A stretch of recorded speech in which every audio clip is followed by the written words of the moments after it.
Hello friends, welcome to my channel Chemistry Point. Today we are talking about the chemical properties of alkene.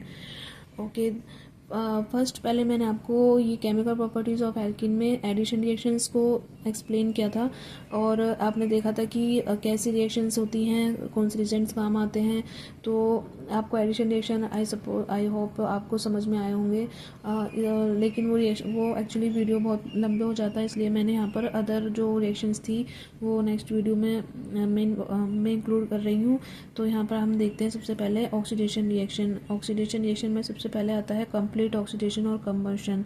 तो हम यहाँ पर देखते हैं जनरल अल्कीन का फॉर्मूला होता है CnH2n और इसमें हम देखते हैं कि 3n/2 ऑक्सीजन काम आती है, यानी 3n/2 मोल्स ऑफ ऑक्सीजन्स हम यहाँ पर यूज़ करते हैं। और यहाँ पर क्या बनता है फुल ऑक्सीडेशन में, हम आपको पता है कि कार्बन डाइऑक्साइड और वाटर मॉलिक्यूल्स बनते हैं। इस तरह से क्वेश्चंस भी आते हैं, volume of alkene, volume of oxygens आपको बताने होते हैं, तो कई बार आपको ये फॉर्मूला काम आता है, इसलिए मैंने यहाँ पे आपको दिया है।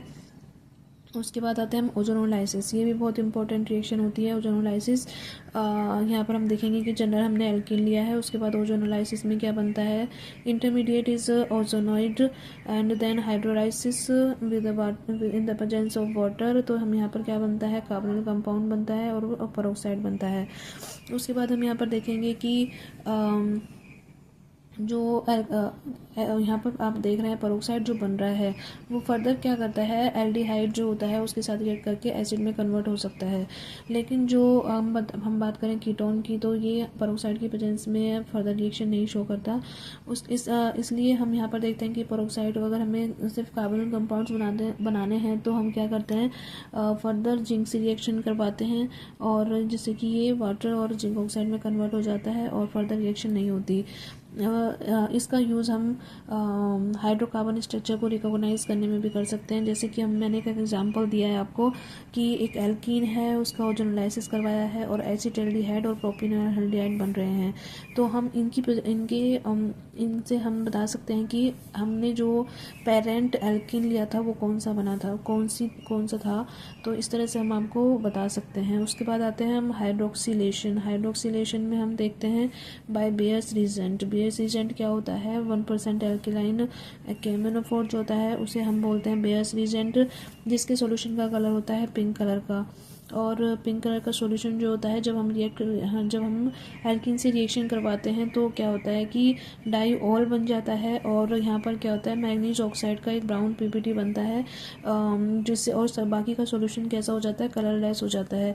ये भी एक तरह का टेस्ट ऑफ अनसैचुरेशन शो करता है, यानी कि जो अगर हमें एल्कीन का जो टेस्ट ऑफ अनसैचुरेशन होते हैं वो हम दो टेस्ट से बता सकते हैं। जैसे कि मैंने एक आपको एडिशन रिएक्शंस में बताया था और एक यहाँ पर मैंने आपको ऑक्सीडेशन रिएक्शन में बताया है। तो हम इस तरह से दो रिएक्शन से, जैसे कि एक मैंने आपको बताया था Br2 और CH4 का जब एडिशन होता है तब वो उसका ब्राउन कलर कलरलेस हो जाता है, जैसे कि भी अन्य टेस्ट ऑफ अनसेचुरेशन कहते हैं। और यहाँ पर भी क्या होता है कि कलरलेस सॉल्यूशन जो होता है वो टेस्ट ऑफ अनसेचुरेशन को शो करता है। अब आप यहाँ पर देखेंगे कि रिएक्शन किस प्रकार होती है। 1% एल्कलाइन KMnO4 जो होता है इस तरह से ये इंटरमीडिएट बनाता है और वाटर जो होता है वो वाटर की प्रेजेंस में यहाँ पर सिनाइडेशन होता है और डाईऑल का फॉर्मेशन होता है। उसके बाद हम सेकंड बात करते हैं hydroxylation by osmium tetroxide and water. Then यहाँ पर भी क्या होता है, सिनाइडेशन होता है, जो कि मैंने आपको फर्स्ट में ही बताया था कि इनका कैसा एडिशन होता है, सिन एडिशन होता है और यहाँ पर भी डाईऑल का फॉर्मेशन होता है। हाइड्रोक्सिलेशन बाय पेरोक्साइड की बात करें तो इसमें क्या होता है कि जो इंटरमीडिएट बनता है वो बनता है इपॉक्साइड और साइक्लिक ईथर। इसलिए यहाँ पर जो वाटर का जो अटैक होता है वो अपोजिट साइड से होता है और इसलिए यहाँ पर ये इसका एंटी एडिशन होता है। उसके बाद फर्दर हम आते हैं हाइड्रोक्सिलेशन बाय सिल्वर ऑक्साइड और यहाँ पर हम देखेंगे कि यहाँ पर भी जो इंटरमीडिएट बनता है वो इपॉक्साइड या साइक्लिक ईथर बनता है और यहाँ पर भी वाटर मॉलिक्यूल जो होता है वो फर्दर अपोजिट साइड से अटैक करता है, जिससे कि डाईऑल बनता है वो एंटी एडिशन वाला बनता है। उसके बाद आते हैं हम oxidation bye strong oxide agents. जो स्ट्रॉन्ग ऑक्सीडाइजिंग एजेंट्स होते हैं वो कौन कौन से होते हैं, hot alkaline KMnO4, acetic KMnO4, acidic K2Cr2O7 chromic acid NaIO4 plus KMnO4। उसके बाद हम यहाँ पर देखेंगे कि जब हॉट एल्केलाइन KMnO4 की प्रेजेंस में क्या होता है, यहाँ पर डाईऑल का फॉर्मेशन होता है, यहाँ पर आप देख सकते हैं। लेकिन यहाँ पर क्या होता है कि जो K2Cr2O7 अगर हम लें तो क्या होता है कि फर्दर ये एल्डिहाइड में भी कन्वर्ट हो जाता है। अब हम आते हैं सब next chemical property substitution reaction. Substitution reaction में क्या है, हम यहाँ पर देखेंगे कि सब्स्टिट्यूशन रिएक्शन में क्या होता है। आपको पता है कि सब्स्टिट्यूशन का मतलब होता है कि कोई भी एक आइटम जो होता है वो दूसरे के द्वारा क्या कर दिया जाता है, रिप्लेस कर दिया जाता है। इसमें हम देखेंगे कि एलाइलिक आप देख सकते हैं, एल्कीन हमने लिया है और यहाँ पर एलाइलिक हाइड्रोजन इसे कहते हैं। और Br2C और 500 डिग्री सेंटीग्रेड पर हम जब रिएक्शन करवाते हैं तो एलिल ब्रोमाइड बनता है, एलाइलिक सब्स्टिट्यूशन जिसे कहते हैं। और यहाँ पर रिएक्शन जो होती है वो फ्री रेडिकल सब्स्टिट्यूशन रिएक्शन होती है। ब्रोमीन सबसे पहले क्या होता है, हाई टेम्परेचर हमने लिया है 500 डिग्री सेंटीग्रेड, इसका होमोलाइसिस होता है जिससे कि ब्रोमीन रेडिकल बनता है। और ये ब्रोमीन रेडिकल जो होता है वो हाइड्रोजन को रिप्लेस कर देता है और यहाँ पर सबसे पहले बनता है एलिलिक फ्री रेडिकल, जो कि यहाँ पर ये क्या होता है, स्टेबल बाई आर, यानी आर का यहाँ पर आर एक्चुअली यहाँ पर शो करता है रेजोनेंस को, और ये रेजोनेंस शो कर रहा है। और यहाँ पर क्या होता है कि जो ब्रोमीन जो होता है वो क्या कर रहा है, फिर फर्दर अटैक कर रहा है और यहाँ पर फिर ब्रोमीन आकर जुड़ रहा है। इस तरह से आप यहाँ पर देख सकते हैं। उसके बाद हम जब रिएक्शन करवाते हैं Cl2 की 27 डिग्री पर, तो यहाँ पर क्या होता है, एक हाइड्रोलाइसिस होता है जिससे कि ये इलेक्ट्रोफिलिक एडिशन रिएक्शन शो कर रहा है। ये विद एग्जाम्पल मैंने आपको बताया कि कैसे रिएक्शंस होंगी। और अगर लो टेम्परेचर है तो हाइड्रोलाइटिक रिएक्शन होगी, और अगर हम कहें कि हाई टेम्परेचर है तो होमोलाइसिस होगा और फिर रेडिकल सब्स्टिट्यूशन रिएक्शन होगी। उसके बाद हम बात करते हैं N bromosuccinimide used for allylic and benzylic bromination.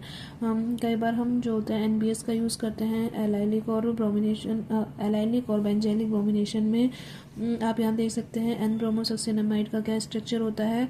और जब NBS का यूज़ करते हैं तो क्या होता है, यहाँ पर हम देख रहे हैं बेंजाइलिक हाइड्रोजन जो होता है उसमें यहाँ पे भी फ्री रेडिकल बनता है और यहाँ पर फिर क्या हो जाता है, ब्रोमिनेशन हो जाता है। उसके बाद हम बात करते हैं आइसोमराइजेशन की। आइसोमराइजेशन के लिए यूज़ करते हैं हम aluminium sulphate and concentrate H2SO4। और यहाँ पर आप देख सकते हैं यहाँ पर जो 1 ब्यूटीन है एक तरह से 2 ब्यूटीन में कन्वर्ट हो गई है। और यहाँ पर आप देख सकते हैं कि जो सिंपल हम कहें नॉर्मल जो ब्यूटीन है वो ब्रांच्ड ब्यूटीन में भी कन्वर्ट हो गई है। उसके बाद हम आते हैं extra special points. Extra special points में क्या होती हैं, कुछ रिएक्शंस होती हैं जो कि हमें पता होनी चाहिए, क्योंकि कई बार क्या होता है कि सिंपल क्वेश्चन आ जाता है कि ये आपको एल्किन दी गई है और आप इस रीजन से रिएक्शन करवा रहे हो तो आपको क्या प्रोडक्ट मिलेगा। इस तरह से सिंपल रिएक्शन आ जाते हैं, तो ये भी आपको पता होनी चाहिए। तो एल्किन की जब हम कार्बन मोनोऑक्साइड और वाटर की प्रेजेंस में रिएक्शन करवाते हैं तो क्या बनता है, एसिड बनता है फाइनली प्रोडक्ट, और कोच रिएक्शन जिसे कि हम कोच रिएक्शन भी कहते हैं।